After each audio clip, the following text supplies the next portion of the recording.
So from my side also, I'd like to thank you all for coming here today, giving an association.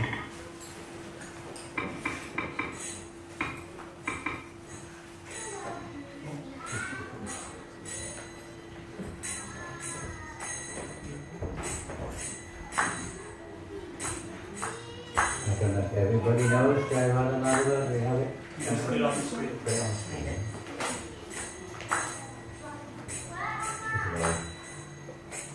Very simple little song. It's compiled by one of our great spiritual masters, spiritual teachers, actually know Thakur.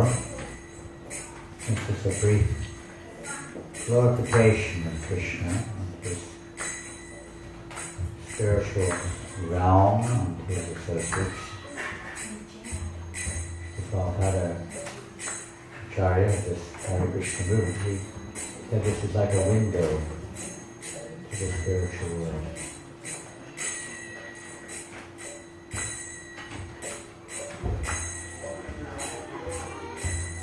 Jaya Radha Radha Kunja Janananda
Panchatattva ki jai.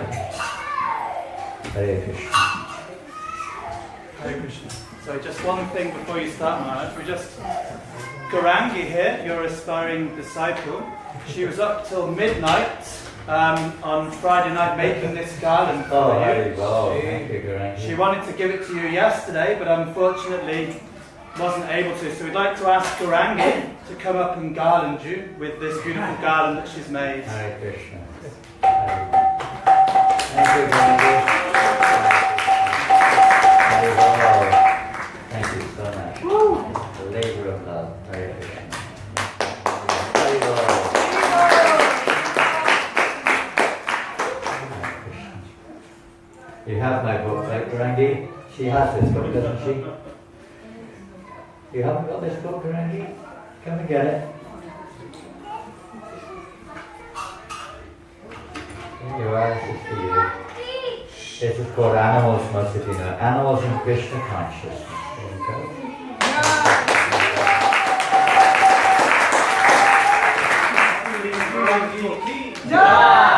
Huh? Very serious book. Very serious. It is, in its own way, it's serious. Let's see.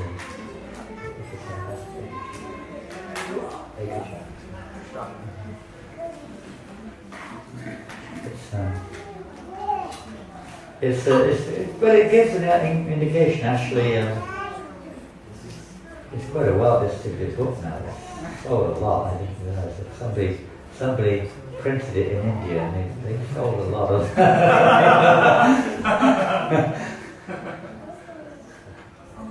When I went to the shop to try to get one, they refused to give me a copy. I said I wrote it. It doesn't make no difference. You've got to pay for it.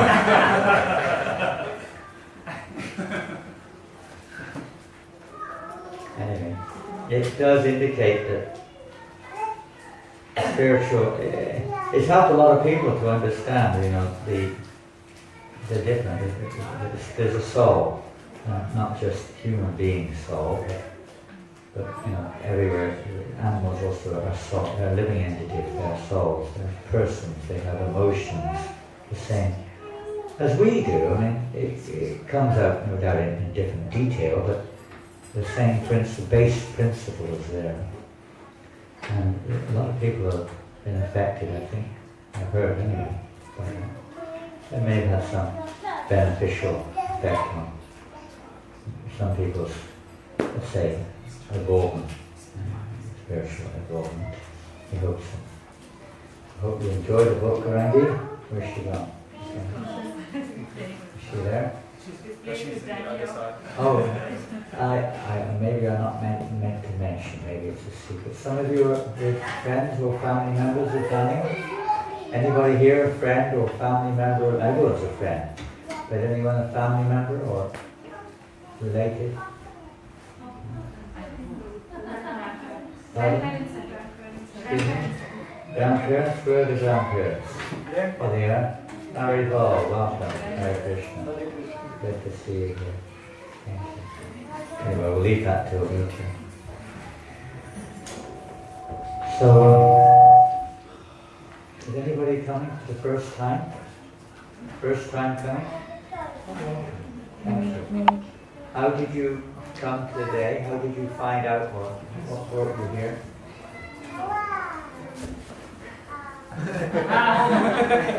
You're the guilty party. Oh, thank you for coming. You've never been to a Hare Krishna function before? I have one. Did you? Yeah. Where was that? Oh, I have been here. You've been? Oh, Yeah. long time ago? Yeah. 4 years. 14 years ago. 14. Amazing how the memory is. 4 or 14. Time flies, doesn't it? Time flies. 14 years ago. Some of you were not here then. 14 years ago.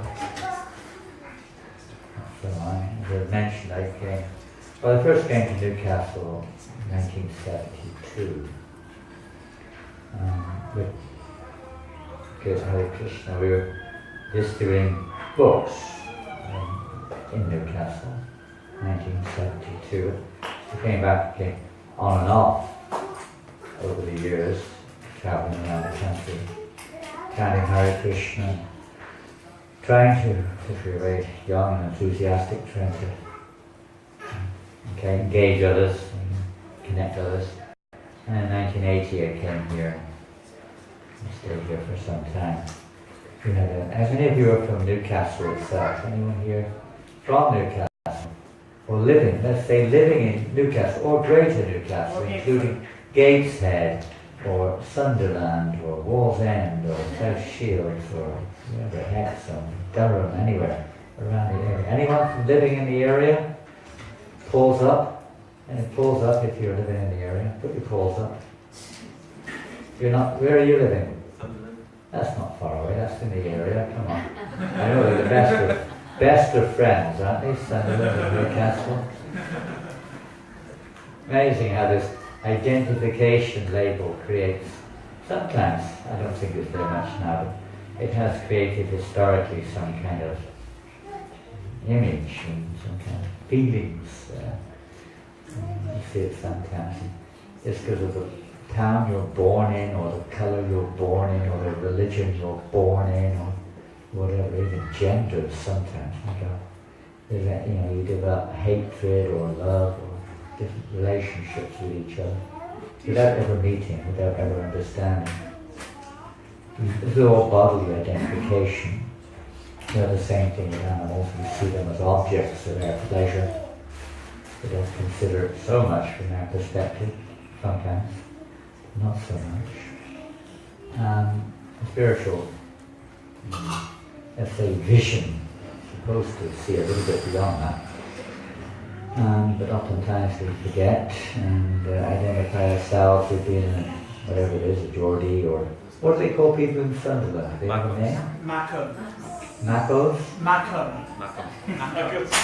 Macam it was to do with when they were building ships, and they would say we mack 'em, as in we make 'em. Oh, we mack 'em. We mack 'em, and then the Geordies tack 'em. We mack 'em, and they tack 'em. They tack 'em. They take 'em. They take 'em. They get all the credit. And we mack 'em and they get the credit. Now we know the truth. Now we know why. Thank you for that very important piece of information.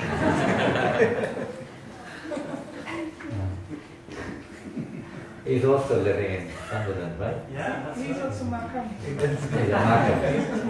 Huh? He's also Macam. He's also a Macam. There's a few Macams. That's why he's over that side. Are you a Macam nearby? You're close to a I live in Macam. Newcastle, Huh?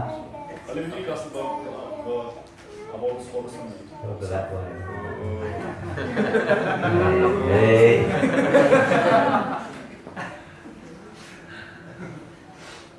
It's amazing, all over the world, this tendency to discriminate or labels that we would. Because we have to have identity for communication. It shouldn't be an impediment to our relationship or purpose in life. And thus, you could say, in a sense, the essence of Bhagavad Gita. This, many of you are familiar. Some of you may not have it. But is he okay? Are you doing all right there? Tipping him upside down. How would you like to be tipped upside down? Come on, give it a go. Did you see that? My goodness me. Now, Bobby, what do you think of that man there? He tipped upside down.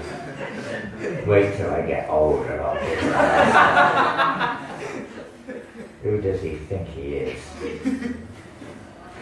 Just like Gorangi goes to judo. Huh? Just like Gorangi goes to judo class. Oh, very good. She's a wise girl. Yeah, wise girl. So, anyway, it's to go a little bit beyond these conditions.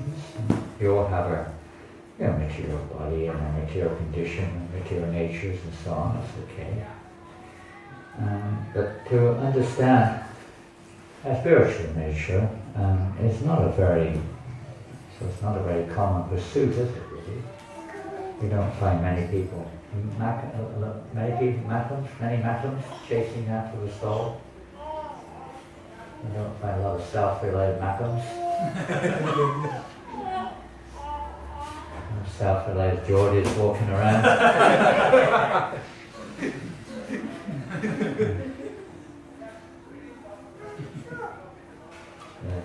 The level of realization is a local football team, isn't it? That's the religion.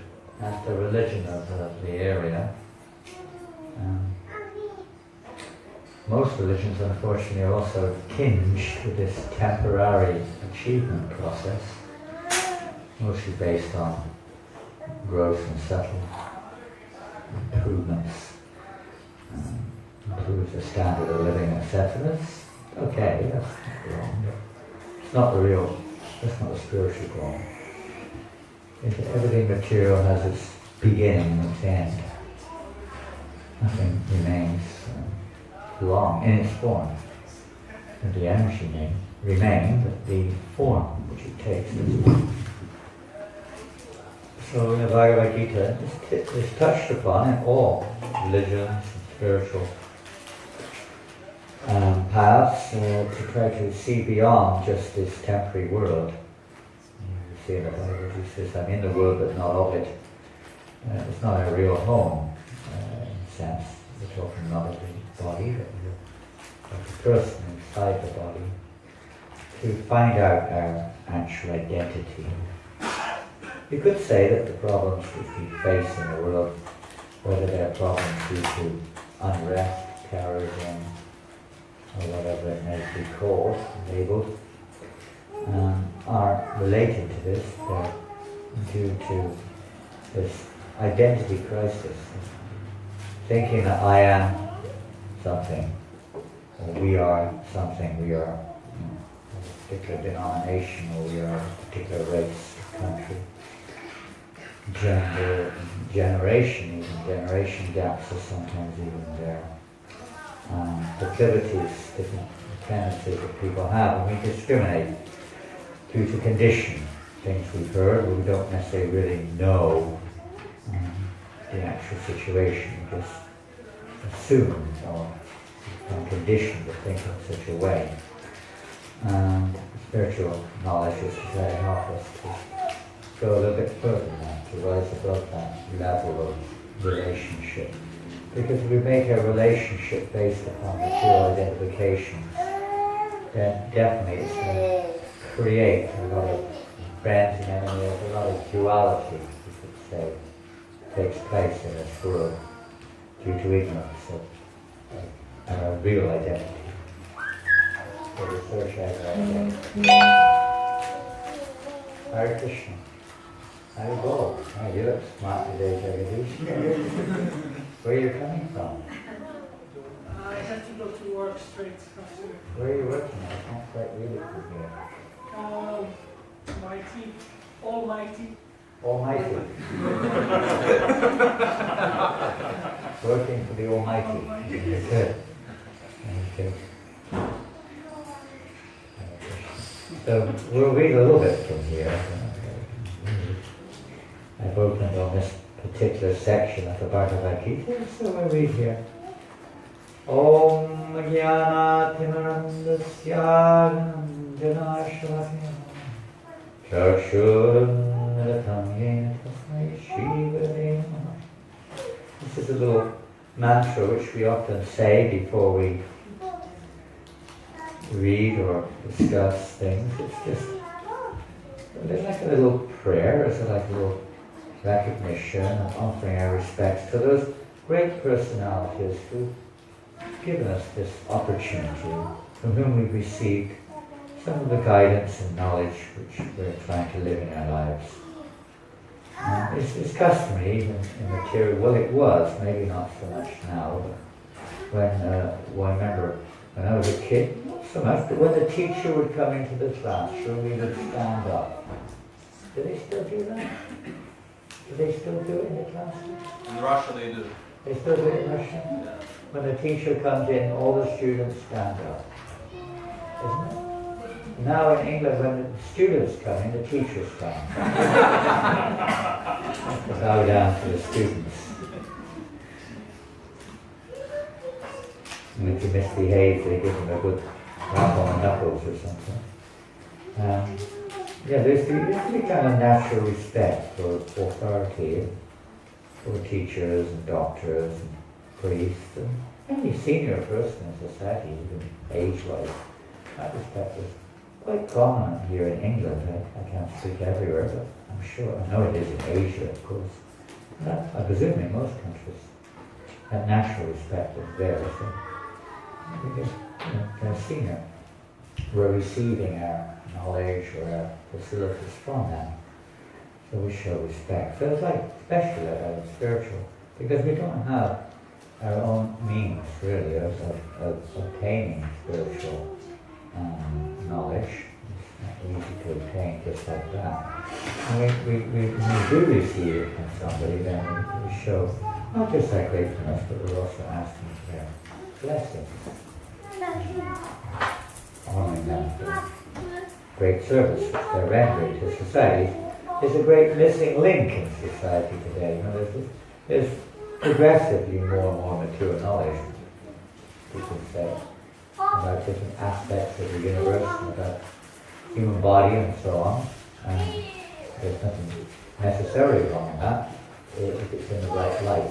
But if it's in the mood of becoming more and more materially motivated, becoming exploitative, becoming greedy and lusty and so on, it's not very much benefit. It doesn't really help anyone very much. But that's okay if it's done with a spiritual intention, with a spiritual purpose. Everything has its connection. So in crisis here, everything's connected spiritually. And that's the big lack in society, is the spiritual. And you don't find very much emphasis placed upon it. Whether it's in the form of political area. I think we just had the election a few days ago. The party, what was it? What is it called? The monster, what was that? Monster raving loony party. Yeah, the monster raving loony party. Did they win? The monster raving They're all loony monster party. raving loonies. Some people say that. At least they're honest about the name of their party. I think it's amazing how they come up with these things. But we had some of those who once stood in Parliament, not in England, in America, in God We Trust, I think they got quite a few votes, actually. Of course, most people wouldn't be very enthusiastic to, at least in their present condition, to adopt a lifestyle of progressive purity, godliness, so to speak, spirituality. But never mind, what we do is do our best and try to introduce Krishna consciousness or spirituality in society. It's a big thing which is lacking. And some people are taking it seriously. And many people have received this knowledge, and we hope in time they'll gradually apply it in their lives more and more to bring about a transformation in society, in this materialistic age which we live in. So I'm going to read one verse here, you turned open on this page. If you have a Bhagavad Gita, or if you want to put it on the screen, that's what it means to us. Third, chapter 3, text 39. That's the verse that opened on. That's the one I read. And I will just read it through because we haven't got so much time. I think we finish at 4:30, 4:45, is it? It's okay, you can. I don't want to want too late. We've got young children and guests are here today. So we'll see. Text 39 of the 3rd chapter. Avitam Jnanamete.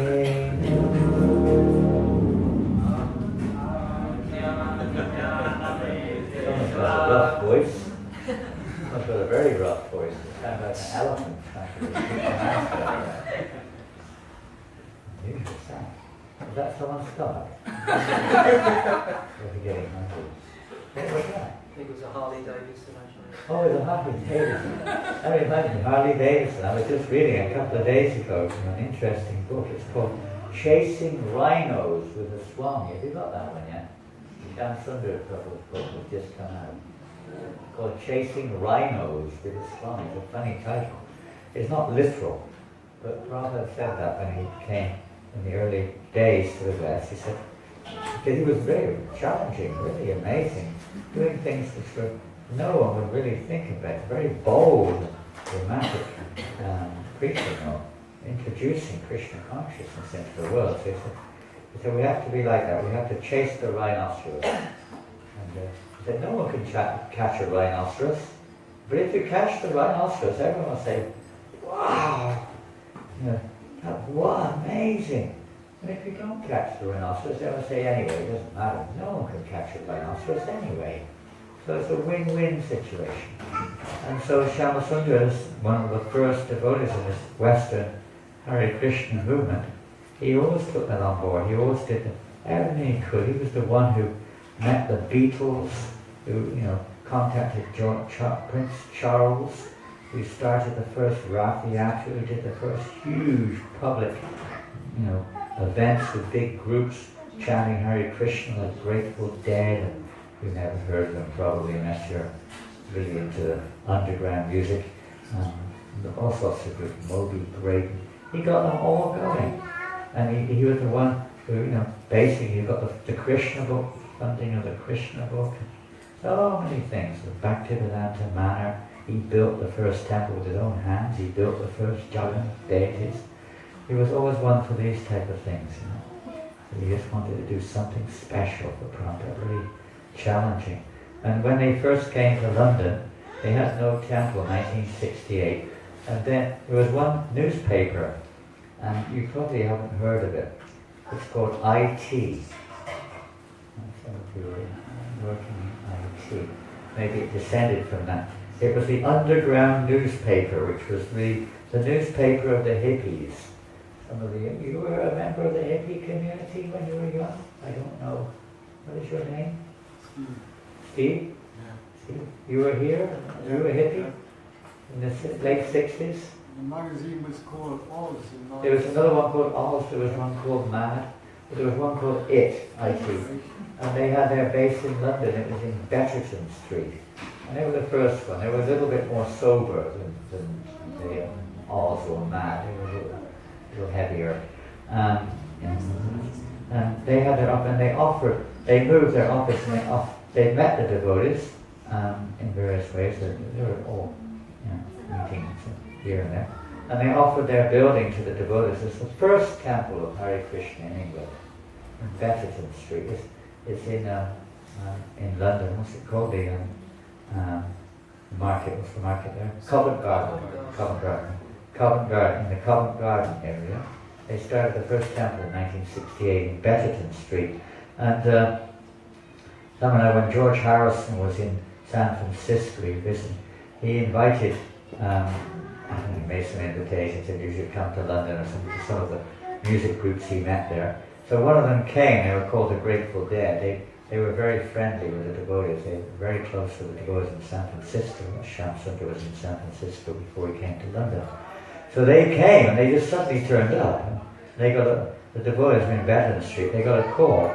They got a call from the airport, and it was the leader of the Grateful Dead saying, "We've arrived at the airport. Can you pick us up and find somewhere for us to stay overnight in London?" Because the Apple, who he thought had invited them, didn't have anywhere. They weren't interested. George Harrison wasn't around. So the devotees, they only had a pickup truck. So they went to the airport in a pickup truck to pick up the Grateful Dead. But they didn't know that the Hells Angels were with them also. You've heard of the Hells Angels, maybe still around? They were Harley Davidsons. They brought their Harley Davidsons over on the airplane, and the devotees went and picked them up at the airport. So they had these heavy, members of the Hells Angels walking into the Betterton Street little temple there, and they said, "Can you please take your shoes off before you come in?" With boots. They had like about 1,000 sticks of incense to tolerate it. Unbelievable. I wish we never did it that way.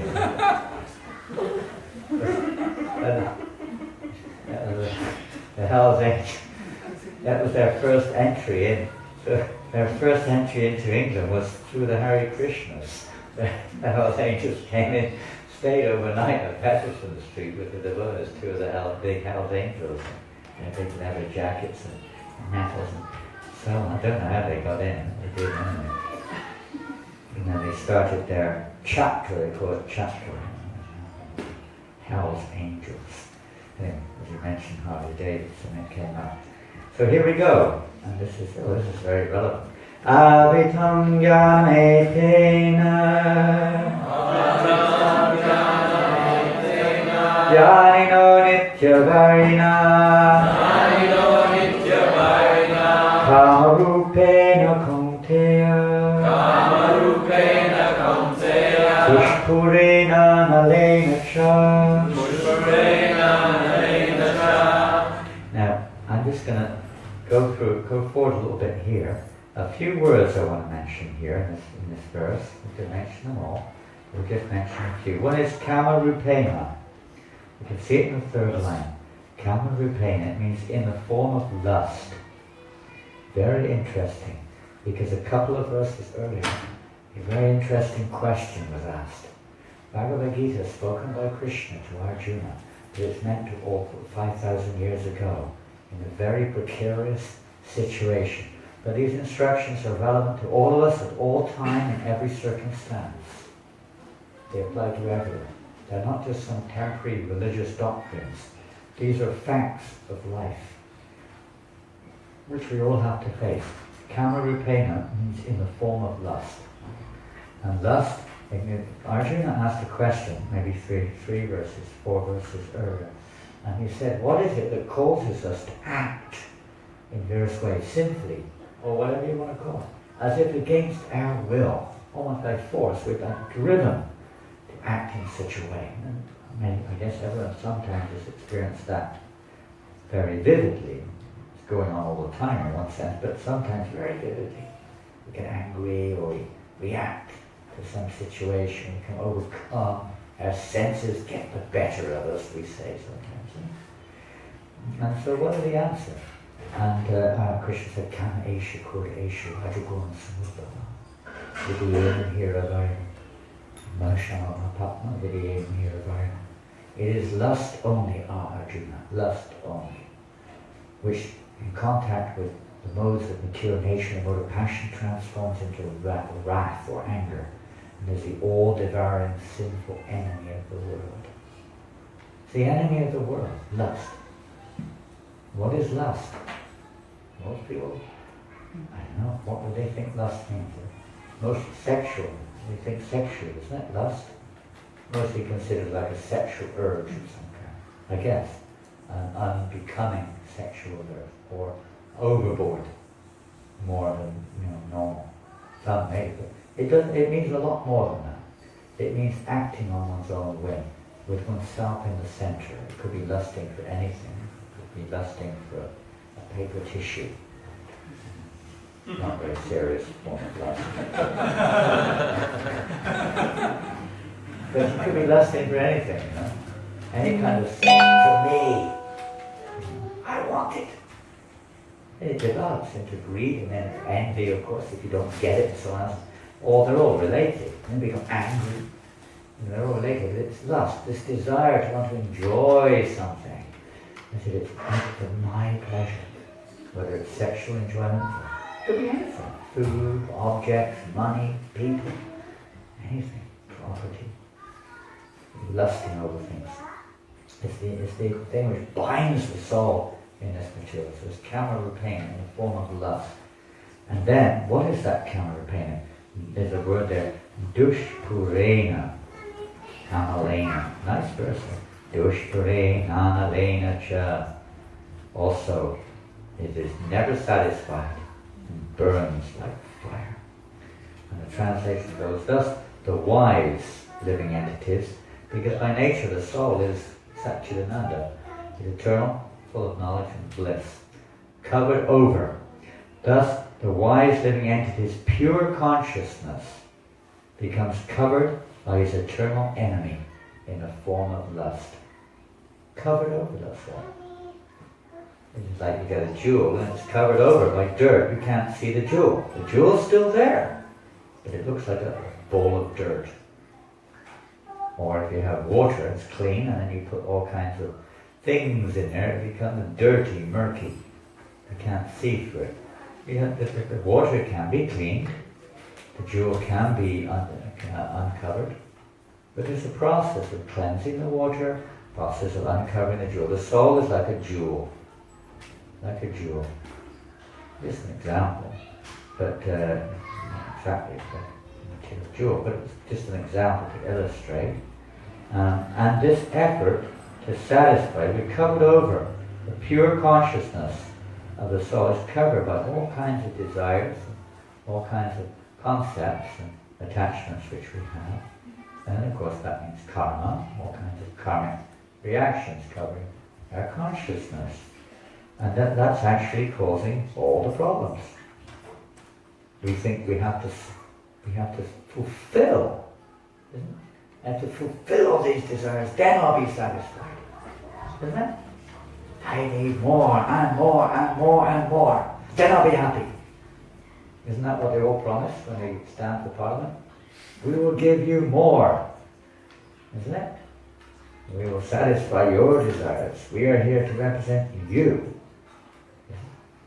We will give less taxes, more benefits, more sense enjoyment, is it?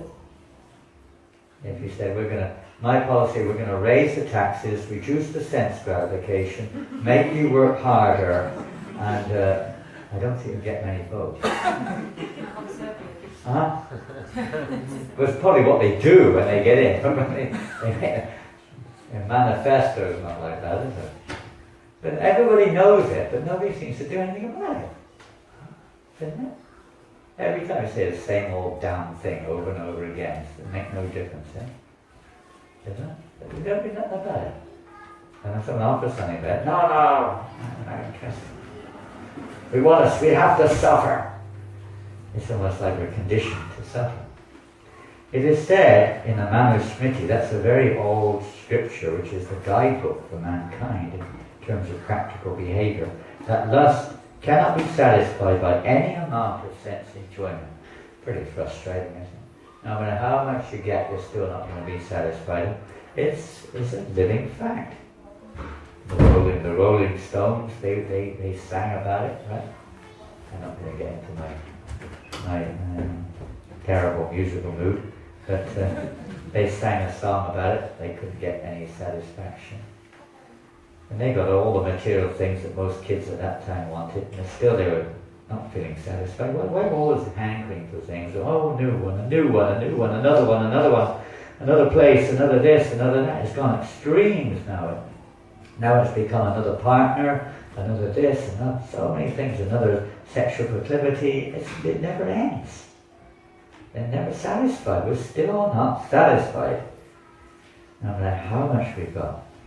Is it that rich people are more satisfied than poor people? Not necessarily. Not necessarily. They're still not happy. They may be, relatively speaking, happy like anyone else, but not satisfied. It never ends. Never satisfied by any amount of sense enjoyment. Just as fire is never extinguished by a constant supply of fuel. No matter how much you pour in there, it continues to. It'll burn. It may be immediately. Sometimes you have a fire and you put some, not really paraffin, but you take ghee. Ghee is like pure butter. It's like the original, without all the ingredients. And it burns also.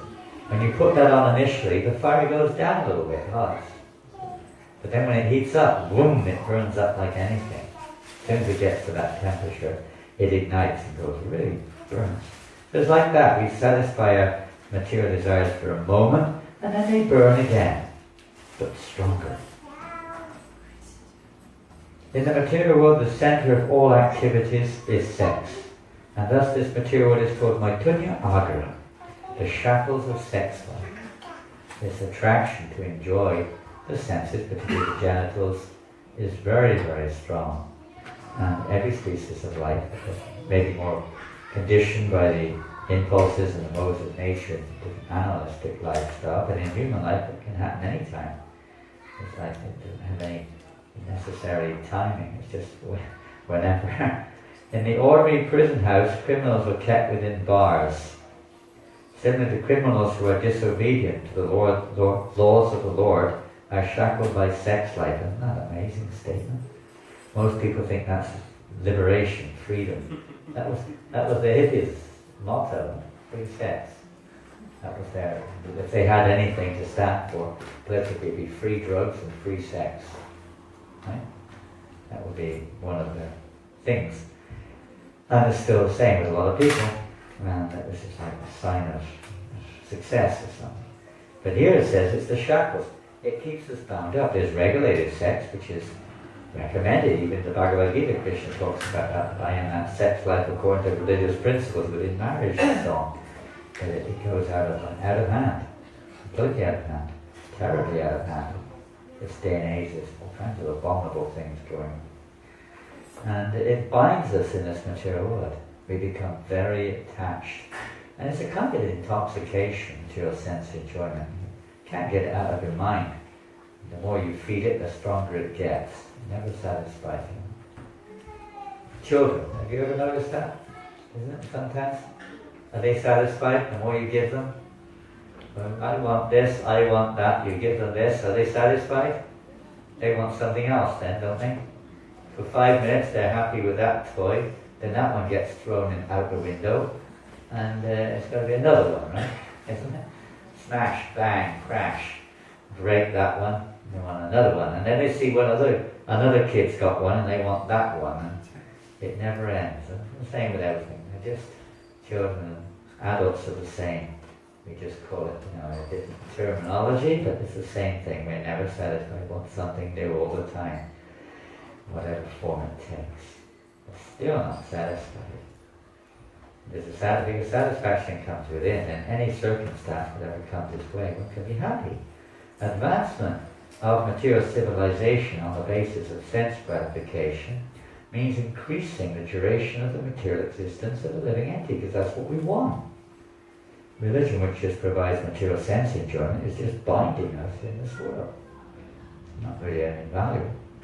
Providing more and more and more and more material facilities means we get more and more entangled and more attached, more and more karmic reactions, and repeated birth and death in this world. You're increasing the duration of our existence in the material world. Therefore, this lust is the symbol of ignorance. Symbol of ignorance by which the living entity is kept within the material world. Amazing. While one enjoys sense gratification, it may be that there is some feeling of happiness. But actually, that so-called feeling of happiness is the ultimate enemy of the sense enjoyment. Because we're always hankering for it, we get a little pleasure. And we're willing to undergo and work hard, sometimes suffer, to try to take a risk also. Unless people take severe risks in order to get that sense that even they know it's going to be punishable. They do things sometimes they know, legally speaking, by law, they could get punished. But still they take that risk just to get that little relief or that little sense gratification. Even they have a little knowledge of it. But in general, it's due to ignorance of not knowing where real happiness can be found. When one can really find the happiness which we're searching after. I'll read one, not the end of the purpose. I'll read one verse in the second chapter, which made a big impact on me. As when I first came in contact with the Hare Krishna in 1971, I was very attached to many things, and one of them was the music of the time, all kinds of different types of alternate music which were coming forth. So then I read this verse, it's text 46 of the second chapter, 246. Then I'll put it up to you. It goes like this. I'll just read the English. All purposes served by a small well can at once be served by a great reservoir of water. Similarly, all the purposes of the Vedas can be served to one who knows the purpose behind them. Vedas means books of knowledge, the ancient scriptures. And the purpose of those ancient scriptures is to know the source, the cause, even behind those scriptures. And that's explained later in the Bhagavad Gita.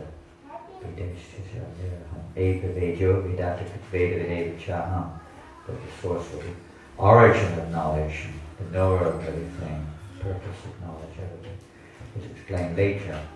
But when I read that verse, I was, at that time, I suppose you could say some kind of hippie, and it really had a profound effect on my life. There was no purport. At that time, this Bhagavad Gita was not published. There was only a shortened version of this book. Mostly there were not so many purports. This verse had no purport, so I came to my own conclusion when I read this verse. And it just struck me, Krishna, I understand, gave me that little understanding that all purposes served by a small well can at once be served by a great reservoir of water. So I took it like that. It meant, okay, I'm getting some happiness out of listening to music or lifestyle I was leading. I can't complain. Relatively speaking, I was pretty well situated, you could say. I was getting some pleasure. But then I thought, well, it's the pleasure. Why do I do these things? What is my motive? It's the pleasure that we get out of it. Of course, there's some duty in that too, of course. There's a form of pleasure in performing one's duty also. But it's the pleasure, it's called rasa, the rasa which we get out of the activity, which is the real essential, the juice. It's like a fruit. If you get a mango, for instance, or any fruit, it's the rasa. Rasa means the juice, the sweet juice. It means sweet taste that you get from it. I mean, if you get, okay, here's a mango, and I just give you the seed and the skin. Is it a mango? And the dry pith. Here you go. Here's a mango. Enjoy it. A dry seed and some, skin, chewy skin, and some totally dry pith where there's no juice left in it at all. Would you be very inspired to take that? Not really. Or an apple, you just give you the pips, the apple pips, and the stem, and the sticker on the edge. There's an apple. Yeah, you could say it's an apple, but it's not really the essence of the apple. It's the juice, isn't it? The juice inside. That's where the taste comes, from the juice that the liquid from part of the apple or the mango. It's the taste. So it's the taste we get out of things, which is the impetus for doing it. That's the driving force for whatever it is, whether it's driving a car fast or having a Harley Davidson and revving up outside the temple, whatever it may be. It's the taste. Taste. Some kind of taste, depending on the mode of nature which is conditioning us. Different people get different types of taste for different things, but it's the actual satisfaction that we get. So this struck me that, yes, okay, so this is a little tiny drop of pleasure, a little thing, in a little time space, in a little place somewhere in the world.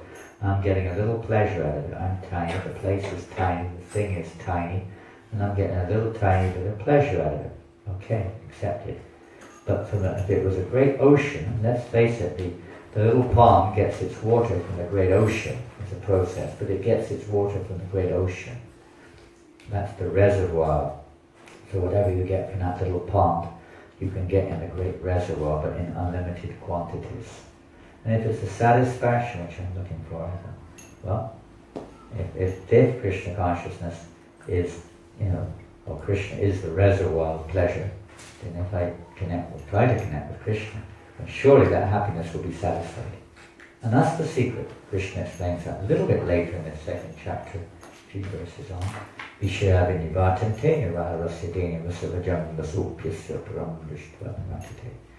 it's not all about just stopping material things. It has to be replaced. It's all very well saying, oh, lust is this, this material entanglements and suffering, and I can go on and on if you want. But that's the point is, what are we going to do about it? Just try to increase the fever, make the fever higher. Is that the solution? More, more, more? Or is there some other solution? So Bhagavad Gita, Krishna gives alternative. And he indicates it. Now, you have to see in the rest of the book, of course, but in the 59th verse of this chapter, he explains how it's not just about stopping our material activity, but it's about experiencing something more satisfying. Brahmdrishtvanavartate, a higher taste. The higher taste. So otherwise you can't really, go on. You can't move forward. Just replacing a material taste with another material taste is not the solution. Even if it may be considered to be a better one, it's not the solution. It's to experience actual, spiritual, or higher taste. So that's the process, to awaken or uncover the heart, cleanse the heart, so we can start to see another perspective, another level, and experience the effects of that. It's like waking up from a dream or something. When you're dreaming everything, whatever you see or experience in a dream, at that time, in most cases, you do get exceptions, but in most cases, that's it, that's your world. You take that as the reality. And it just feels like that's one's real world. And when you wake up, you think, oh, thank God, that was just a dream, or, oh, no, I wish I never woke up. Whichever type of dream it may be. Sometimes the dream is, good, and sometimes it's not so good. But either way, it's only temporary. So the material world, sometimes we get a little pleasure, sometimes not. But it's only temporary. So it's like waking up from a dream and realizing this is not all there is. There's a lot more to life than meets the eye. A lot more. And then we can really do things, say in this world, and not be entangled. We can live with family, we can live in occupations, we can do whatever one has to do, without becoming entangled, and at the same time experiencing a happiness within, and not one dependent upon the objects without. Whether we get what we want materially or not get what we want materially, whether this happens or that happens. At least that's for those who are more mature. They're undisturbed by the dualities of this material world. But for most of us, we're very much affected by the dualities. We're very much eager to try to adjust the material world for our sense enjoyment. So this verse meant a lot to me when I read it. There was no purport, but I could understand it. It was really the happiness. If I was going to, I said, I'll give it a go. So I gave it a go. I tried to practice Krishna consciousness, applied it as best I could. I was living at home with my parents at the time. But I applied it as best I could, is to see for myself. Nothing to lose, they say. And consequently, it wasn't very difficult to, at least the basics of material life within almost on the spot. Well, it did on the spot. We gave up intoxications. I was already vegetarian. And sex life became less of a driving, let's say, force, gambling, sport, all these things were there. But pretty easy to let go of when you have some experience of something more sweeter, more tasty. But that's the idea. It's not just a philosophy. It's supposed to be accompanied with practice. And as Krishna says, next verse, one maybe, 2 verses down. No, not wrong. I've got the chapter we were reading before, in the 4th chapter, in the 3rd chapter, 4th chapter actually. Where Krishna said, by applying oneself to this knowledge, one realizes this knowledge in the course of time. It applies it. Like anything, we apply it. If you have a recipe for preparation, you put the recipe into practice, and then you can hopefully get the result. And hopefully one gets the preparation, nice preparation. But you have to put it into practice. So Krishna's giving us the general directions of practice, and the details he says we should approach a spiritual authority to get details, but the general practices are given in the Bhagavad Gita itself. And this age which we're living in, probably the easiest, because it is said to be the easiest and the only effective means in this age which we live in of experiencing this higher taste and becoming delivered or freed, cleansed, and consciousness cleanses the chanting. This sound vibration, associating with this sound vibration of the Maha Mantra, particularly many names are there, spiritual names, they're all good, but recommended particularly the Maha Mantra. This Hare Krishna Maha Mantra is particularly recommended in this day of Kali Yuga.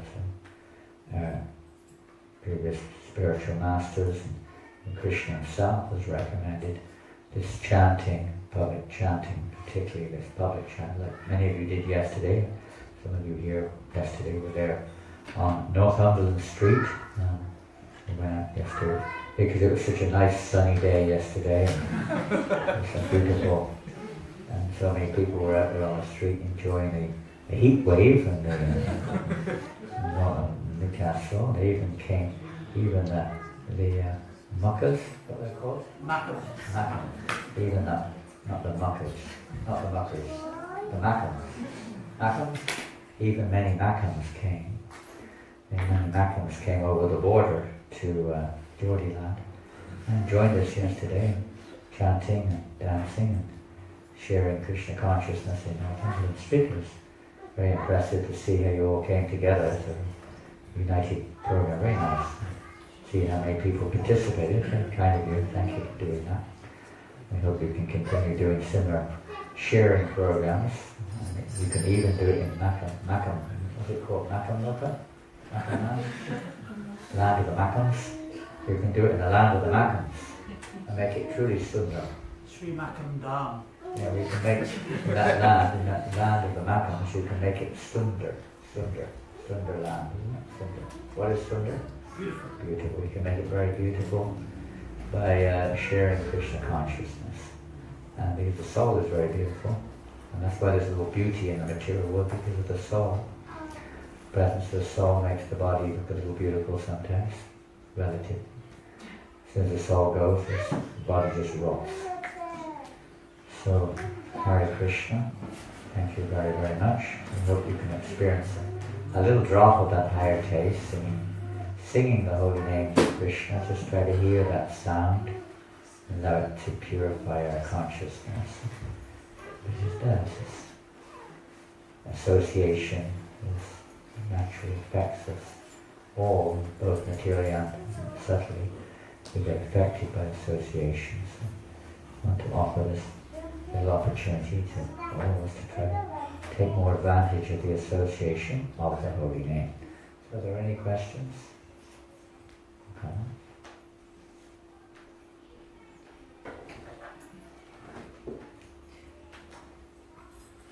Thanks, Maharaj. It was nice to hear your class. You were mentioning this verse. Nice to hear it's over.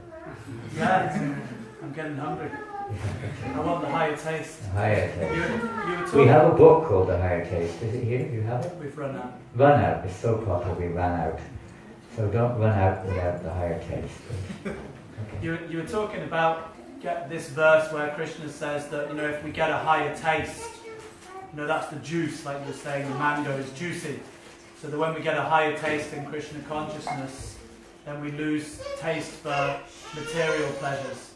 So I was thinking sometimes we feel like we're not really getting a taste in Krishna consciousness. We feel like we're not getting a higher taste, and then we lose interest. So what's going wrong there? It seems like the higher taste's not there. We hear about it, but we're maybe not experiencing it. Yeah, it's all a hoax, actually. It's a hoax. We just want your money, really.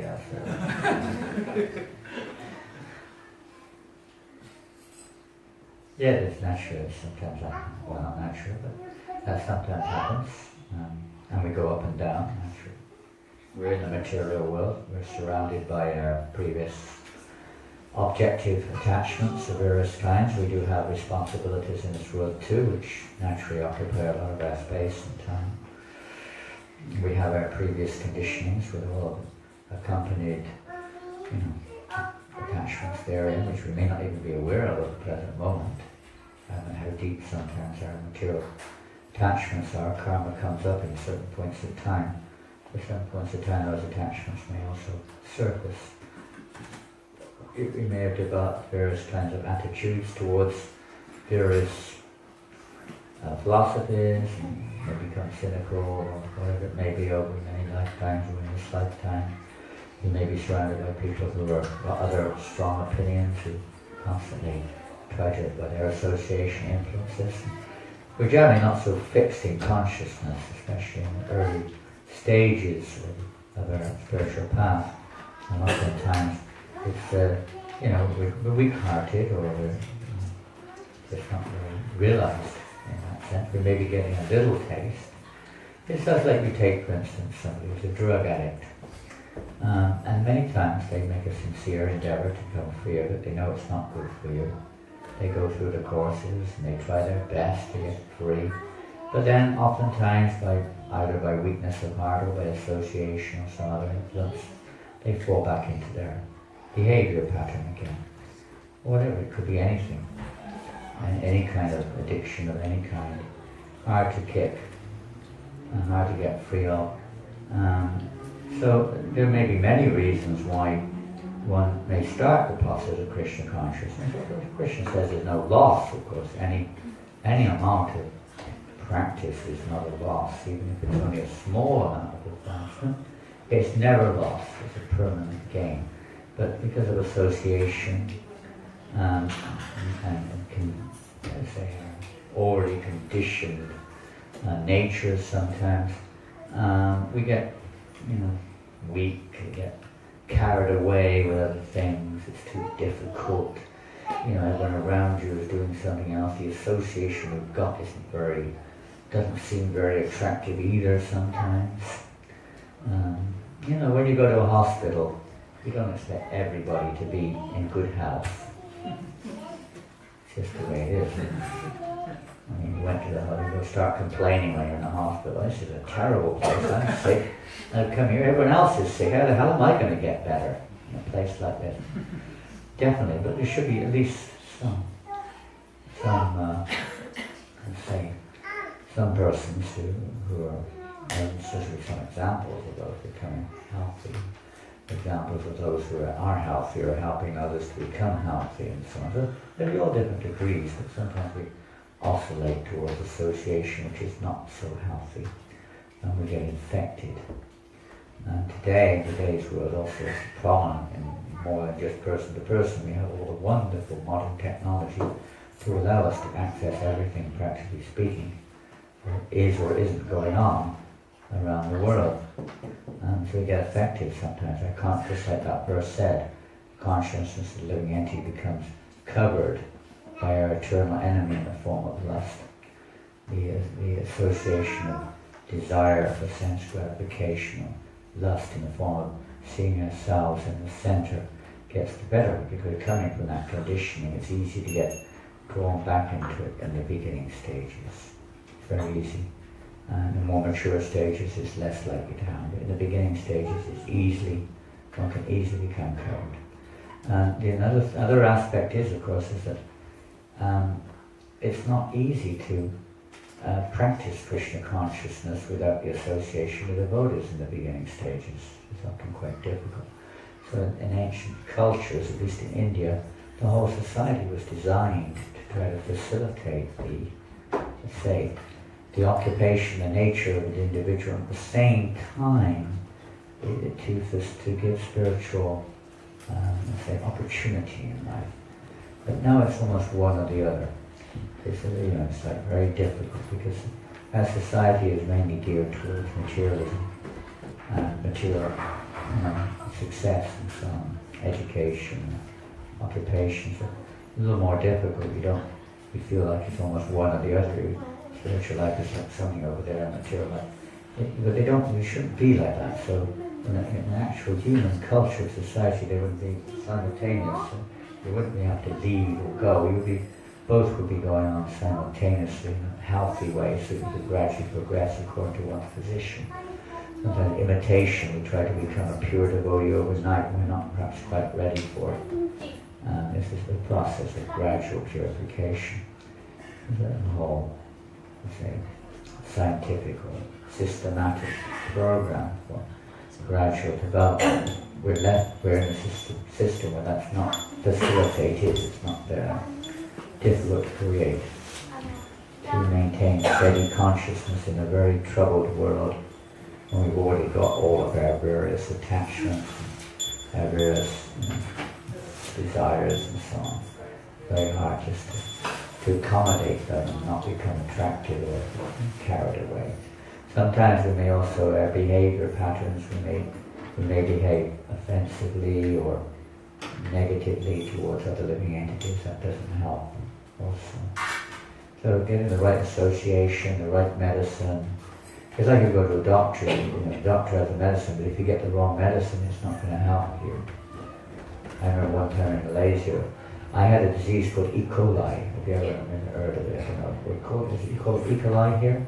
Any doctors? It's E. coli, is it? E. coli? Different traits of E. coli. This is a very dangerous trait. It can kill you if you don't deal with it after a very short time. I was lucky. The doctor quickly analysed it and it took a while. The cure happened. And whereas one other devotee, maybe a year later, got E. coli, but they took him to hospital, but they didn't analyse it properly. They thought it was a severe case of malaria. And they started treating him for malaria, which is the worst thing you can do for E. coli. And his whole system collapsed. Every organ in his body stopped functioning. And he was on full life support. For a month he was in a coma. And not induced. He just lost consciousness. And they didn't think he was going to recover. He's somehow going to recover, but he's never the same again because they gave the wrong medicine. Same disease, but they gave what? They thought it was another disease. They gave the wrong medicine. It was medicine, but it wasn't appropriate for them. And therefore had a negative effect. So that is a tendency sometimes to expect everyone to be exactly the same, but they're not. We're all conditioned differently. So the expertise which is lacking in my part of the very realized soul is to see what is the right dosage also. If you take too much of the medicine, you can get sick from that. You're not ready, you're not strong enough to take it. Or too little, it won't be enough. So it's a fine line. But there are certain things which are general and there are never a loss. If we stop doing it or we don't follow the process of doing it, then what to do? But chanting the holy name is good for everyone. Taking prasadam is good for everyone. And then the details are there. So appropriate association, activity, philosophical content, behavior, interactions, all these things are details which definitely do disturb people a lot. What to do? It's like that. Definitely when you're fighting a battle, some may not be able to take it. It's a little bit difficult. The material world is very, in this Kali Yuga, is very prominent. The materialism is very prominent. Associate with devotees and try to put the essential things which we can do together in the center, chant Hare Krishna, take prasadam, render service here, and then see what else we can do. Associate with devotees, favorably, proper association with devotees. And that doesn't just mean a social club with people who have a similar problem, a similar grudge, but rather we should associate in a way to put Krishna in the center as much as we can.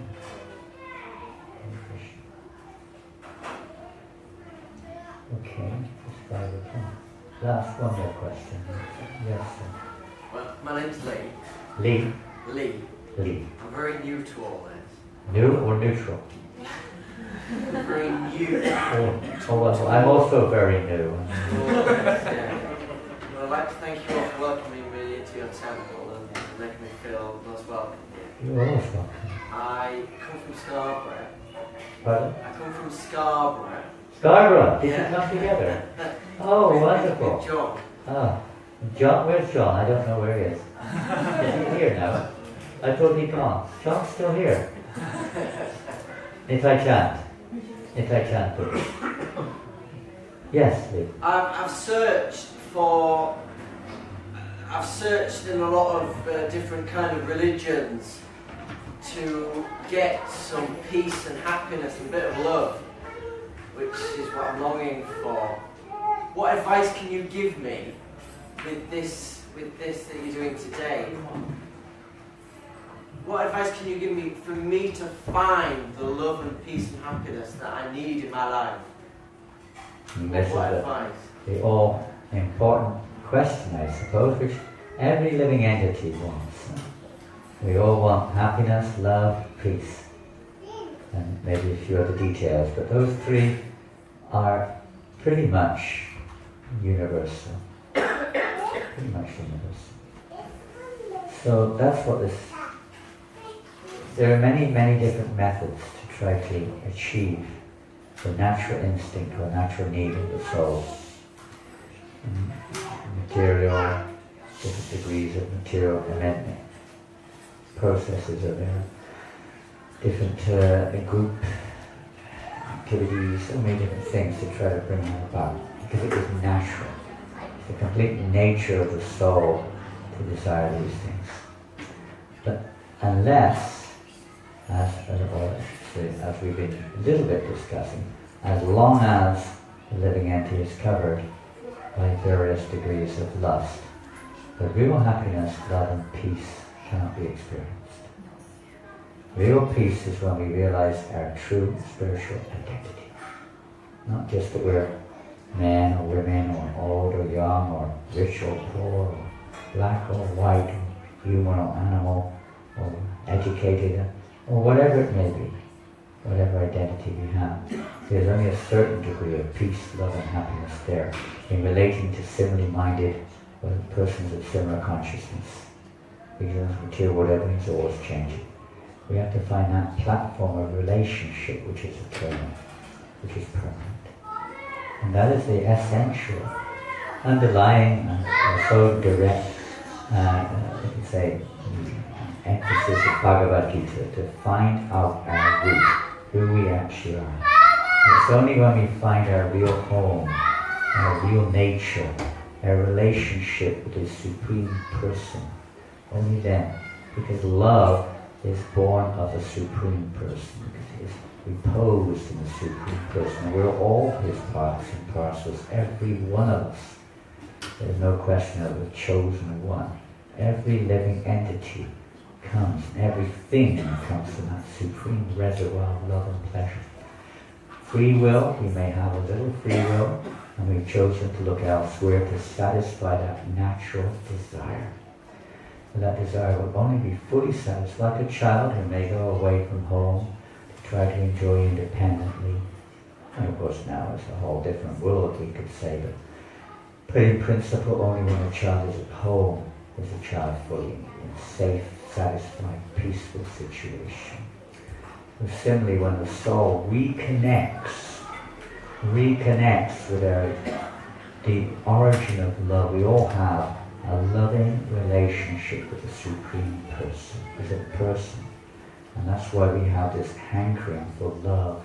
And he, in his association as a child, feels completely peaceful in the association of the parents, safe, protected, and happy. Similarly, the soul, when connected with Krishna, or the Supreme Person, or whatever name we may know, then the satisfaction, the more we're connected, the more peace, satisfaction, and happiness is there in love. So that's the reservoir. So how to achieve that, how to work towards that, we'll simply suggest, the choice is ours, the proof of the pudding is in the eating, as they say. You try this a little bit if you wish. That's what I did. I just applied it a little bit myself, and then I chose what to do. This chanting of Hare Krishna, and just associate with devotees. And details you can ask John in the correct chant, or his wife, who's too busy as today she couldn't come today, her occupation was there. But you can inquire for them in details. Because there's no question of somebody can and somebody can't. It's this nature of the soul to have this connection, this loving connection. So this is especially made quite easy through this chanting or this mantra, this hearing and chanting this sound vibration. There are many details there. And you can see for yourself. Try to read the Bhagavad Gita with others so you can get an understanding of how it can apply in your life, because we're all different. We all have our different conditions, our different attachments and so on. But Krishna consciousness is good for everyone. It's universal. They started off with that little book, Animals in Krishna Consciousness. And so many animals who came forward to take part in Krishna consciousness on their own choice in many cases. How amazing it is to see that they have this spontaneous, not so spontaneous, but it's a natural attraction towards Krishna consciousness and to that devotion service, even in the bodies of animals. Quite unique. So what to speak of human beings? There's something there for everyone. And please look into it in your own time. I'm sure Nitai Chan can give you some books if you haven't got them. Do you have any books? You have a Bhagavad Gita, Lee? You gave him? So try to go through it. Try to go through it. Try to see how you can apply some of it in your life. Otherwise we don't know, an experiment you have to put into practice. Give it a go. And chant Hare Krishna if you can. Hare Krishna. Hare Krishna, very nice. Very good. Yeah, very good. You see step by step. Thank you. What do you do? Are you working? No. I'm applying for university. Applying for university. What do you want to do? I'd love to become a psychiatric nurse. Psychiatric nurse. Nice. Trying to help people. You got many devotees who are psychiatric nurses or doctors in that line. Maybe here, I don't know, but all over the world. Purna Sindhu, he's a psychiatric. I wanted to become a psychiatrist, but I'm not intelligent enough. Not intelligent enough. Most intelligent. I don't have the relevant The real psychiatrist is the spiritual one. Yeah. You become really intelligent, spiritual psychiatrist. Help people to... Because the problems, psychiatric problems, are also due to this identity problem. And we don't know who we are. Find out who you are. Not just material, but spiritual. Then you can really help people. Material and spiritual. One is good to try to help people. Keep in touch and do as you can. Hare Krishna. Hare Krishna, dear. We would have given a lot of prasadam, I think. He looks like he needs a lot of prasadam. Nice prashad. Good, good. Good start. Very good start. Hare Krishna. Thank you all very much. Prabhupada ki jai. Holiness Janananda Goswami ki Jai.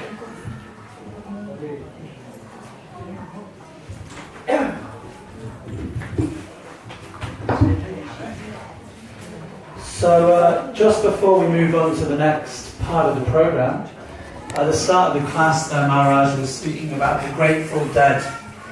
And actually it's an important part of Krishna consciousness to be grateful.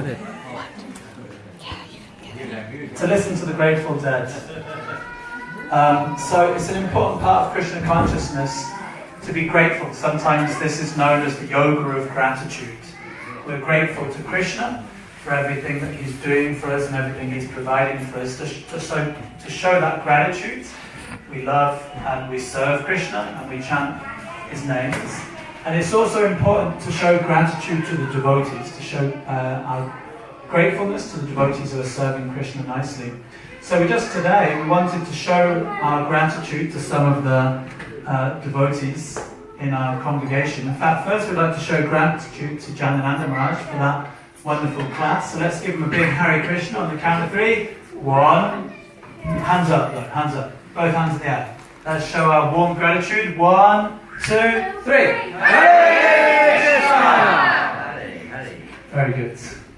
So we also wanted to show our gratitude towards the devotees who are serving in this congregation, in this family of ISKCON Newcastle.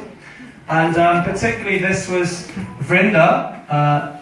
She's brought little gifts for everyone to say thank you for all of their service. So what we want to do is we want to call out the devotee, and then Vrinda's brought some little gifts for everyone.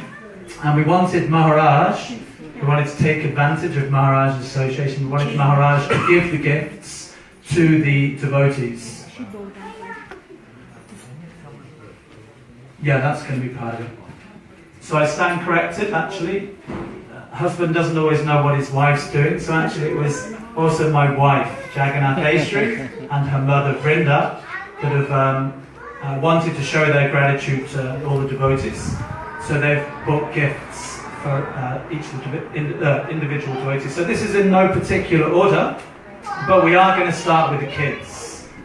There you go. So firstly we'd like to say thank you to Gaurangi. She made this wonderful garland for Maharaj, and she's always coming to the programs, and she likes to hand out the flyers on the Sacred Street Party and the Prasadam sweets. So we'd like to ask Gaurangi to come forward and receive a little gift from Maharaj. So you give her a little round of applause. Gaurangi, please. Maybe pass the books over as now's the night to start signing.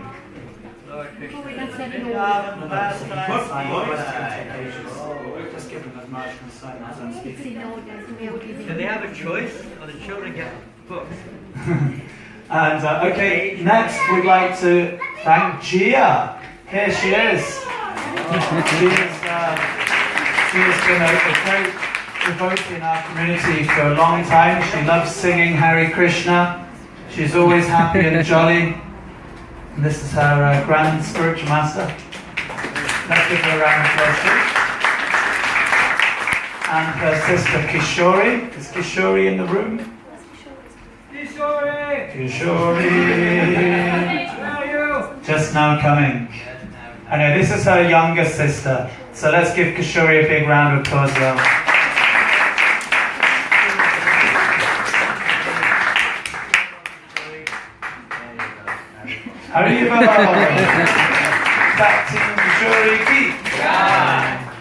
And then Batman, Banu Nitai.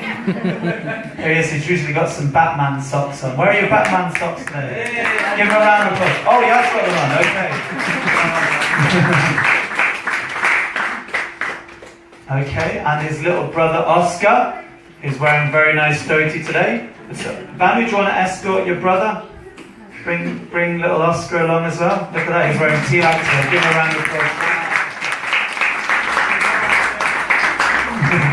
I think these are colouring books. This is to keep all the kids quiet during the class.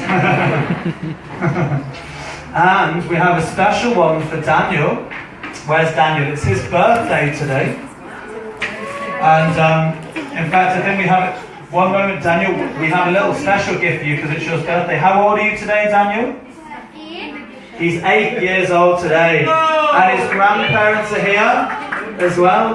Here you go. We've got a little cake for him later, but for now, we've got a special gift for you, Daniel. Wow, Daniel. He comes. Here he is. Back to Daniel Key. So it's his 8th birthday today. There you go. He's not wasting any time. We're getting into that present.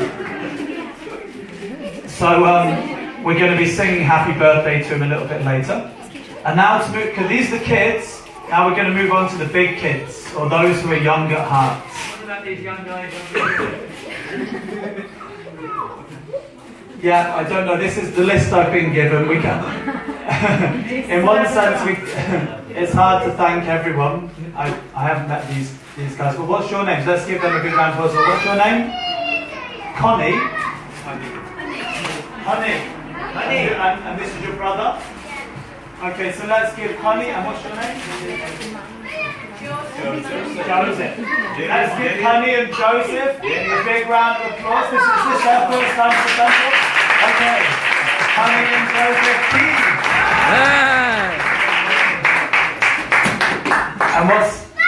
And what's your name? What's your name? Durgesh. And let's give Durgesh a big round of applause as well.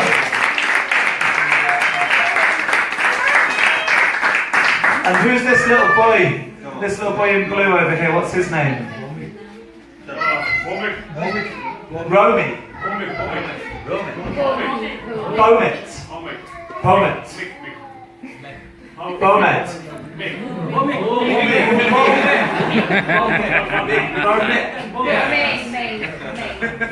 Bo-May or Bo-Mick? Bo-May, sorry. I'm getting a bit old, my ears are not as good as they used to be. So let's give this left minute. Let's give Bo-May a big round of applause as well. And now the big kids, again, this is in no particular order. We'd like to thank Radhesham and Madhuri. I did see Madhuri earlier. Oh, here she is. She can accept on behalf of Radhesham also. Whoa. Wow, look at this. Prabhupada nectar. Radhesham and Madhuri. I would like to thank Bev. Where's Bev? She's not here anymore. She was here earlier. Anyway, well, Bev, she's not here, but we'll give the gift to her. But she's one of the most avid readers of Srila Prabhupada's books in our congregation. She loves to come and serve, and she does the flowers on the altar. So anyway, let's give her a Haribol anyway. Back to you, Bev. Keep. Okay, this is going to be hard because the next one, he's filming it. So someone's going to have to hold it. So back to Vishal Prabhu Ki. So Vishal, he gives wonderful classes and he likes to distribute this knowledge to others. He comes out regularly on book distribution. And he's also helping with Facebook and different media things. So let's thank Vishal. And Eka Chakranath Prabhu. Where's Eka Chakranath? Here he is. He's one of the pillars of the Newcastle Yatra. Extremely humble. He's always trying to wash your plate. Watch out during prasadam time. He'll try and pinch your plate to wash it because he just loves to serve the devotees. Yeah, pinch your toes as well. Very humble soul. And Jagadish Prabhu in his wonderful uniform. Mighty, all serving the Almighty. Jagadish is a wonderful cook, also another very humble soul, and we'd like to thank him for all his service over the years. Jagadish Prabhu Ki. Okay, and then I'd like to thank Keshavananda. He's left the room just now. He's also another humble soul, but he does so much service here in the temple. He made these wonderful bookshelves here. He made this nice little house for Tulsi here. Helped to install Garuda on here, these nice cupboards. He's a real handy man. He can, helped us with the television. He can pretty much do anything he puts his mind to. He's a jack of all trades. And he's just recently taken initiation. Keshavananda. So I don't think he's here. If someone wants to go and get him, they can do. Maybe when he comes, we can present him with something. Someone maybe like to go and find him. Then we can give him a little round of applause. And also, is Kirill here today? Here we go, Kirill.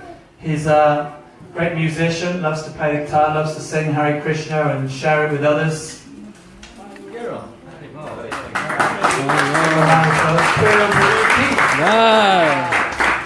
We'd like to show our gratitude to Pratik Prabhu.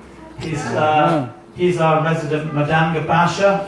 You can always rely on him to be, sometimes in the kirtan you're not quite sure, some of the people they're not playing in time, but he loves to play Madanga. He came out with us all afternoon yesterday. Anytime there's kirtan, Pratik's there with his Madanga.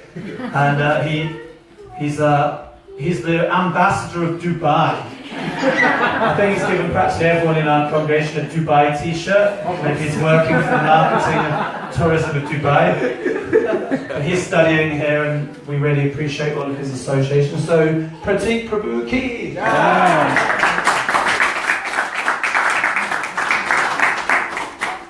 We'd like to thank Ramai and Vrinda, my mother and father-in-law. They're certainly real pillars of the Newcastle Yatra. Who likes to eat prasadam here? Put your hands up if you like to eat prasadam. So, for most of the programs, Vrinda and Ramai are down in the kitchen. They say an army marches on its belly, and they're always serving in so many ways, actually, at all of the programs.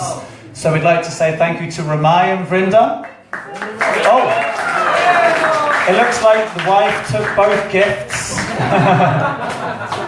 Ramai knows his place. So Ramai and Vrinda Ki. And we wanted to, anyway, Keshavananda wasn't here, but we wanted to show our appreciation. We're just showing our appreciation to some of the devotees. And Vrinda and Jagannathesh brought everyone a little gift.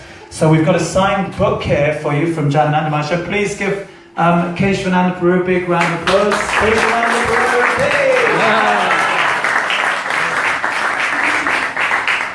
I think this is an indicative book now. Thanks, Keshavananda. Okay, so next is Manjit Prabhu. Where's Manjit? Here he is.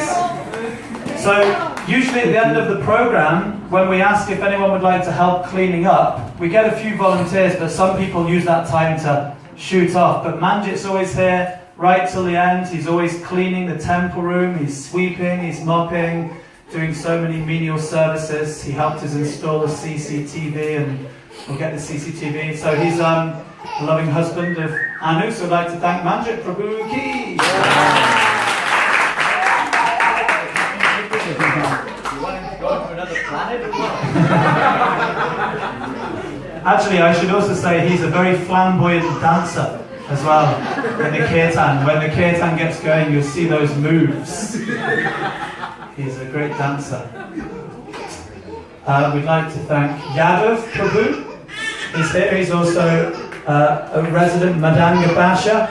He's a very nice Madanga player. He's working here as a doctor, and he's also, he knows the Shastra, and we're really happy to have him here in Newcastle. So, Yadav Prabhu Ki. Yes, originally from Mauritius, yeah. We're stealing all the devotees from Mauritius and we're bringing them to Makam, Sri Makam Dham.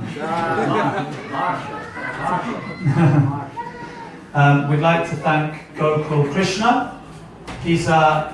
We met him actually on one of the Sacred Street parties. He's been coming ever since. He comes to all the Wednesday programs and he's always here for Prashadam. Because you see, he's very sporty. He plays practically every sport under the sun, so he has a lot of energy that he burns off, and he's got a great appreciation for Kirtan and Devotee Association and Prasadam. Am I right, Gokul? Is that right? Prasadam a lot. He never misses. He's washing the pots. And he's always washing the pots. You see, he likes to take the Prasadam, and then he likes to wash the pots afterwards. He washes the pots. He's not always smoking pot, Maharaj. He's always doing the pots, washing the pots.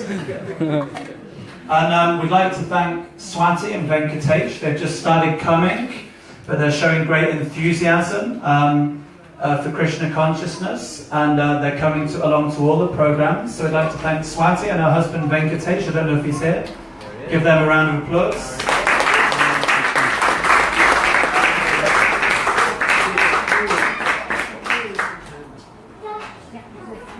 Oh, that's for both of you. Yes, again, the wife takes the present. And I'm not sure if Antonella's here today, but Antonella from Italy, she's also very, very enthusiastic. She came along to her first ever morning program last weekend or the weekend before. She was here at 5 o'clock in the morning. She was here before all of us. And she's also very enthusiastic to learn about Krishna consciousness and share it with others. I don't think she's here just now. She will come after work. So. She's coming after work, so anyway, let's give her a round of applause. Antonella. I'd like to thank Akendra. He's the well-built guy in the corner there. I was envious of all his muscles, look at him. But he's always so jolly. He looks eternally youthful. He looks half of my age, and he's older than me. And he's always enthusiastic. He's learning right now how to do arti for the deities and Srila Prabhupada. He looks very. He's a good cook, and he's always very, very jolly. Yeah. Yeah. He's working all night now. Yeah. He works on the doors sometimes in Newcastle, right? Yeah. We should have Kendra as our doorman, actually. Today we've got Kirill, Slavik. He's also a well-built guy, so if we have these two on the door, probably wouldn't let half of us in, actually. Kendra Prabhu Ki. Anyway, Yeah, give everyone a round of applause.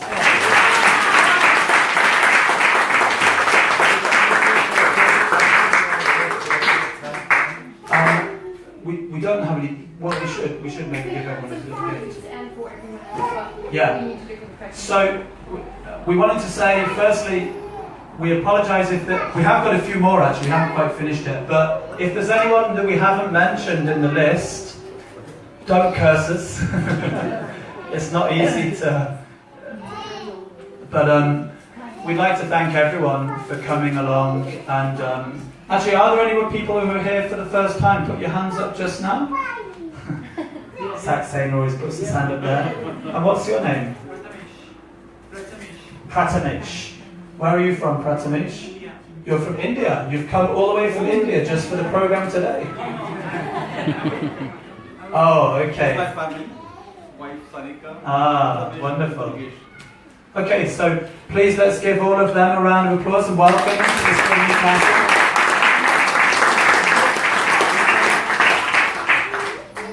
Yeah, that's right. We have Honey and you're going to have to remind me of your name. Joseph. I'm getting old. Honey and Joseph, and this is Mum and Dad. And what are your names again? Neela. Oh, Lena. Should have got someone else to do the announcements. Nina, sorry. And Matt. So let's give them a warm round of applause.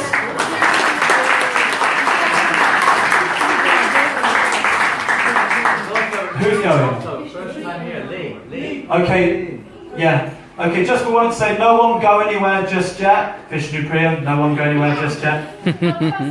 Your bus is late, okay. Okay, well let's just do this and we'll carry on with the newcomers. So we wanted to say a big thank you to Vishnu Priya and Prema Sankirtan. The girls have already had a present. I think they're going to have to go because of their bus. Do you have time to get a little gift? Come on, just go.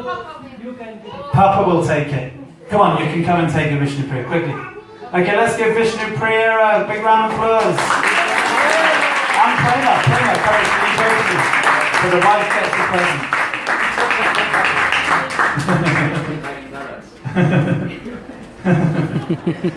So Prema Sankirtan and Vishnu Priya, they're the life and soul of the party. Prema Sankirtan gets everyone smiling and laughing, everyone dancing.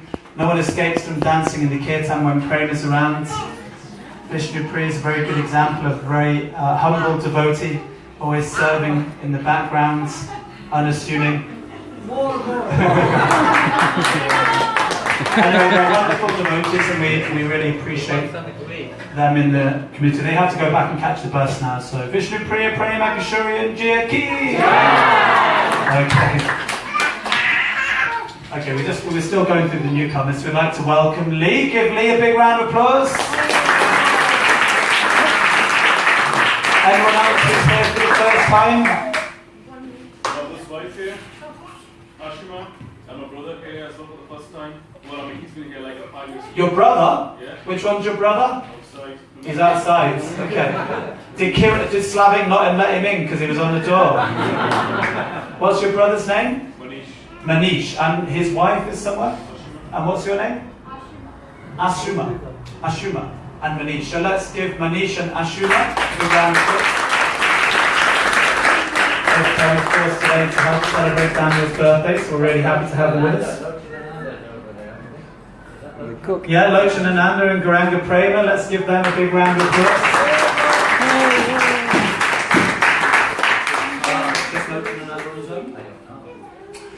Well, Janananda, I only met him yesterday, but he's won my heart. He loves distributing Prabhupada's books.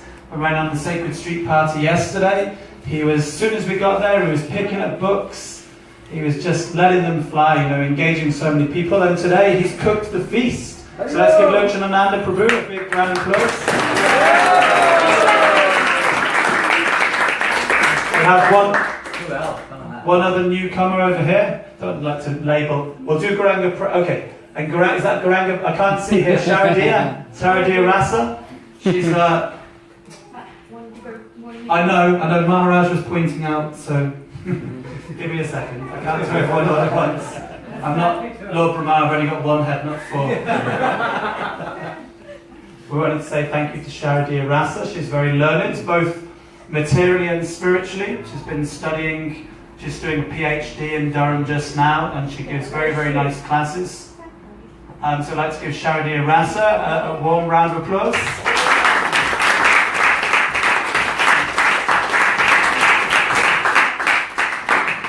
And sorry, Prue, you're here for the first time. What's your name? I am Neeraj, and I recently shifted to Newcastle 2 weeks back. So Oh, wonderful. I know about the meditation. Welcome. Thank you very much for coming, Neeraj. Give him a round of applause. Incidentally, if anyone is here for the first time and you'd like to find out about further programs, underneath the notice board there's a little book with a pen, and you can write your email address in there, and then we can keep in touch with you. So thank you everyone for coming. Now we're on to the next list where we have some gifts from everyone. So we'd like to thank Saraswati and Dhananjaya. They've been in Newcastle, probably one of the longest serving devotees here in Newcastle, Dhananjaya and Saraswati. They've been practicing Krishna consciousness since late 70s, and both very, very wonderful devotees in many respects.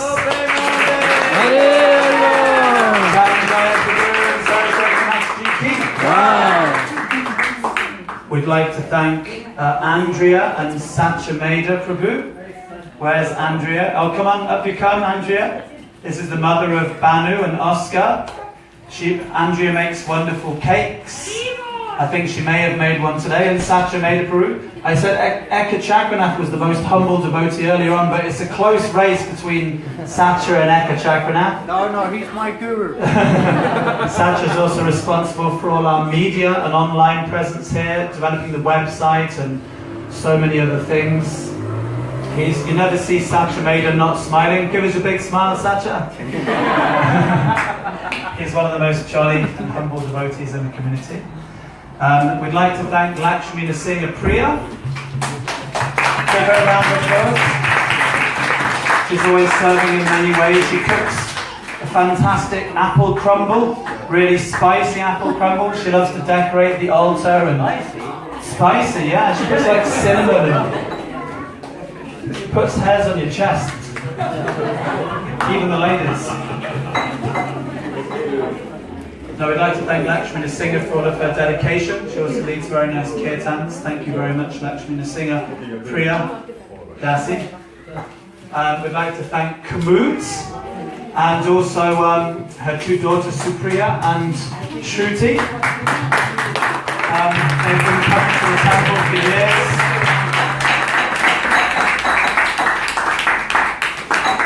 Kamut, she loves to read Prabhupada's books. She gets up she leads a very inspiring me in so many ways. She does so much.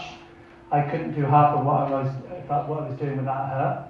And she's a great cook. She's a great kirtan singer. She looks after the kids. She does so many nice things. Likes to decorate the altar. I'm being a bit biased. I'm giving her a bit more glorification. If I don't glorify, I'm going to be in trouble later. No, I'm just joking. I mean it sincerely. So Jagannath Eshwari King.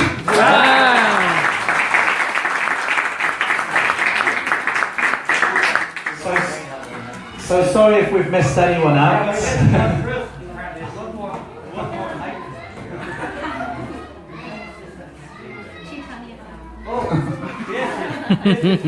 Somebody named Chaitanya Balba. Anybody here with the name Chaitanya Balba? Anybody here with the name Chaitanya Balba? Anybody here? Anybody with the name Chaitanya Balba? Here he is. Chaitanya Balba, Prabhu. If you haven't worked that out, he's the wife of the husband, Jagannath Eshwari.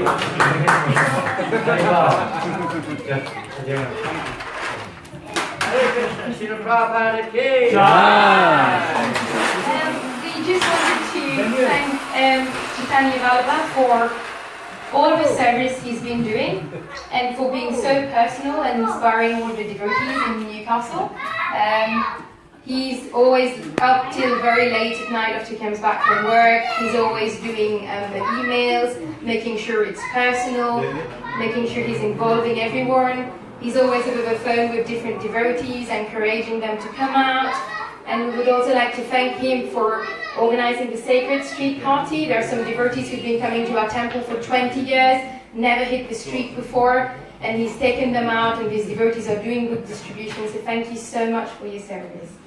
Hare Krishna.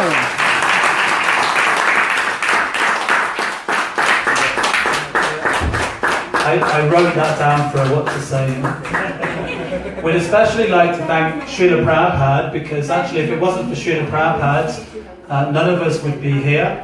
So Srila Prabhupada's constantly inspiring all of us through his books, through his lectures, through his dear disciples. So we'd like to give a really extra special thank you to Srila Prabhupada. Srila Prabhupada ki!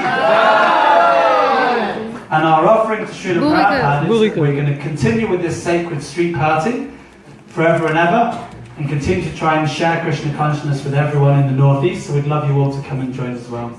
So we're going to move on to the next part of the program now. We're going to have Kirtan.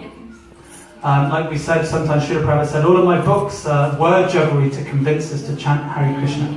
And Maharaj was mentioning about the higher taste during the class. And actually the higher taste is certainly there when we really try to absorb ourselves in Kirtan. So, Vrinda, have you asked anyone to sing? Perhaps we can ask either Gauranga Prem or Lochanananda if they'd like to lead. Or Maharaj, would you like to lead? Let's ask Gauranga Prem. I heard him singing Kirtan when he came in. Lochanananda. Okay, Gauranga Prem led the first Kirtan, so we're going to ask Lochanananda. Who would like to hear Lochanananda Prabhu lead the Kirtan? Put your hands up. We're living in a democracy, I'm afraid. So we're going to ask... We'll have a revote after 2 minutes. We're going to have a referendum. Actually, he's going to be moving to France, so with Brexit, do we want him to... Yeah, we do want him. Australia, not for me. No, but he's moving to France. Well, Anyway, so we're going to ask Lochanananda Prabhu to come and lead us in the chanting of Hare Krishna. We'd like to ask you all to sing and with us and stand up. And maybe if we can put all these cushions to the back there. If you need to sit down, then there are some benches up. Otherwise, we ask if you can sing and dance with us. We ask if all the men can come on this side of the room, which is my right and your left. And if all the ladies can go on this side of the room on my left. Yeah, we'll just sing Hare Krishna. Yeah. Oh, really? Does he want you to sing? Okay. Lochanananda Prabhu is too humble, so he's asked Gauranga Prema to lead instead.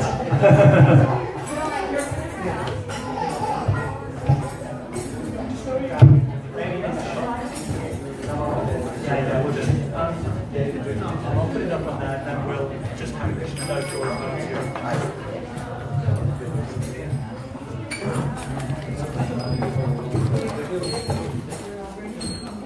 We're doing the play as here. 2 or 3 is good.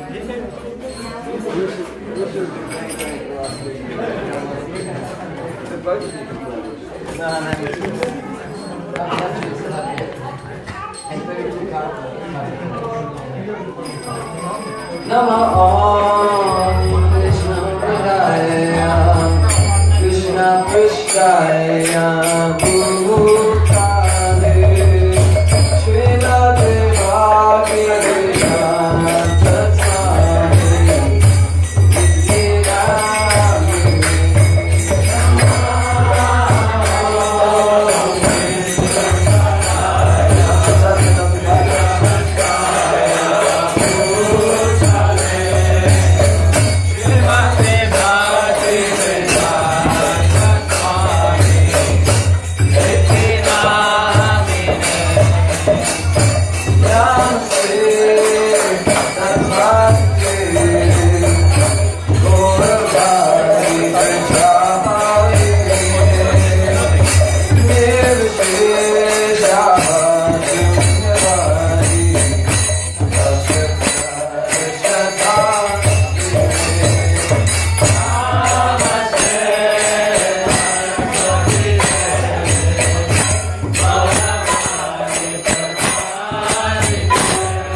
Gosvami.